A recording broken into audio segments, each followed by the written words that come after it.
Selamat petang, salam sejahtera. Terima kasih karena bersama dengan saya di Nazilin Unity Channel. Ini satu berita kejutan paling malang untuk Mahathir Mohamad. Proklamasi Melayu menuju lesu. Bakal gagal sebagaimana Tun Mahathir ditolak pada PRU 15 lalu. Share video ini biar semua orang tahu bahawa tindakan-tindakan yang diambil oleh Tun Mahathir bakal menjadi lesu dan bakal gagal. Walau apa jua hujah yang cuba disimpang siurkan, secara umumnya semua orang sedar proklamasi Melayu yang merupakan sebuah gerakan tajaan Tun Mahathir Mohamad adalah bertujuan untuk membawa orang-orang Melayu menjauhi dan menolak kepimpinan Anwar Ibrahim. Meski proklamasi itu dikatakan bertujuan memperjuang dan membela nasib orang Melayu, realitinya orang Melayu yang terancam ketika ini hanyalah mereka yang tidak berada di luar.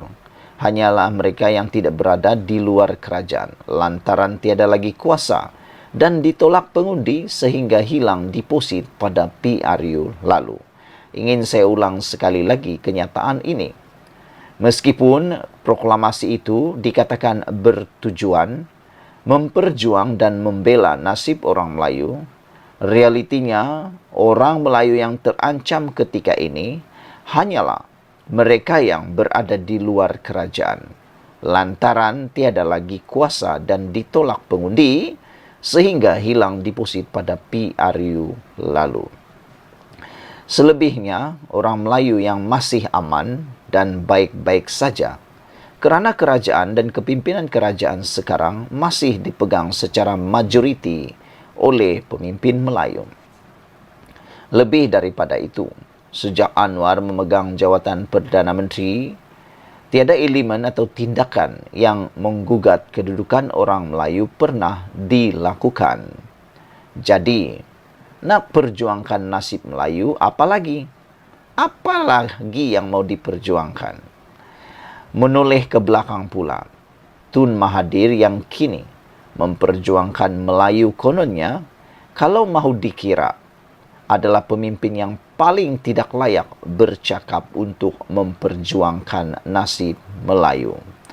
Tun Mahathir yang sekarang ini dok sibuk untuk kononnya memperjuangkan nasib bangsa Melayu, kalau mahu dikira sebenarnya adalah pemimpin yang paling tidak layak lagi bercakap untuk memperjuangkan nasib Melayu. Hal ini kerana ketika berkuasa, beliau memecahkan Melayu dengan menolak kemasukan Tengku Razali Hamzah ke dalam UMNO baru yang ditubuhkannya selepas pemilihan 1987. Sehingga bekas ahli parlimen Gua Musang itu terpaksa menubuhkan semangat 46. Kemudian, pada 1998, lantaran bimbang kepada ancaman Anwar Ibrahim, beliau telah memecat bekas timbalannya itu, sehingga tercetusnya gerakan reformasi dan tertubuhnya parti PKR. Adakah memperjuangkan Melayu sehingga sanggup membuatkan UMNO terpecah demi ingin menyelamatkan kuasa sendiri?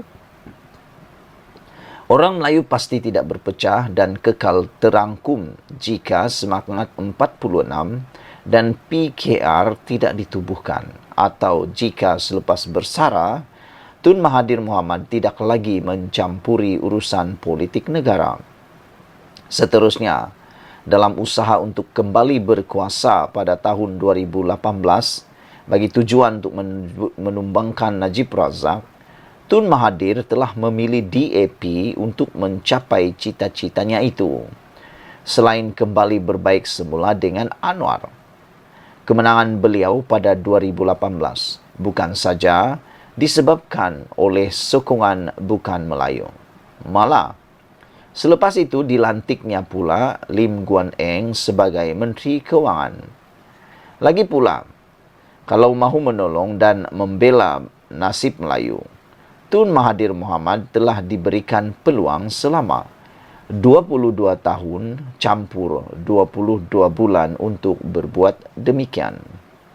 Tetapi, apa perjuangan untuk Melayu yang boleh kita ingati dan kenang pernah dilakukannya ketika berkuasa dahulu?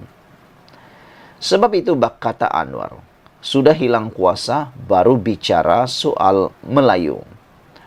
Dalam erti kata yang mudah, Tun Mahathir sebenarnya paling tidak sesuai dan malu sendiri untuk bercakap soal membela dan memperjuangkan nasib Melayu pada ketika ini. Hakikatnya, beliau pernah ada kesempatan paling terbaik berbanding semua orang Melayu yang lain untuk membela dan memperbaiki nasib orang-orang Melayu.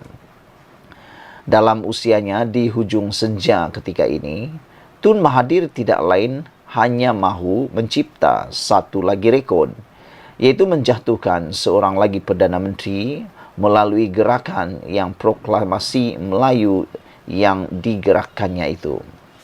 Itulah sebetulnya motif proklamasi Melayu dan tiada sebab-sebab lain. Nokta, titik. Namun demikian, dengan beliau semakin di hujung usia, kemampuannya dirasakan kian tiada. Bukan berkedudukan sebagai ahli parlimen, tidak berparti, dan anaknya sendiri Mukhriz tidak lagi bersama dalam perjuangannya, matlamat yang ingin dicapai melalui proklamasi Melayu itu semakin menuju sendu serta lesu. Sementara hanya beberapa pemimpin PAS yang sudi menandatangani proklamasi itu, Parti Bersatu secara kolektifnya menolak sama sekali untuk bersama.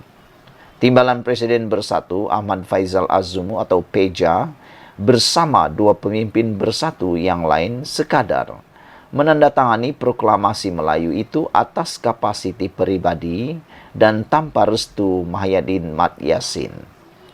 Selain Muhyiddin, Hamzah Zainuddin selaku ketua pembangkang juga enggan membabitkan diri dalam proklamasi Melayu. Meskipun dilaporkan ada cubaan mengajak ahli parlimen Larut itu hadir sama ke rumah Tun Mahathir bersama pimpinan PAS yang berhari raya pada minggu yang lalu. Parti Melayu yang lain, bahkan majoriti orang Melayu secara umumnya, tidak merasakan proklamasi Melayu itu sesuatu yang perlu dan penting untuk disertai. Ada yang turut menandatanganinya sekadar suka-suka dan tidak lebih daripada itu.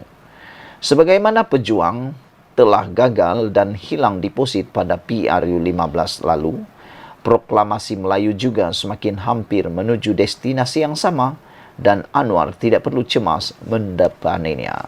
Sekian dulu untuk kali ini. Jangan lupa tinggalkan komen Anda, sila tekan butang subscribe. Kita jumpa lagi. Bye-bye.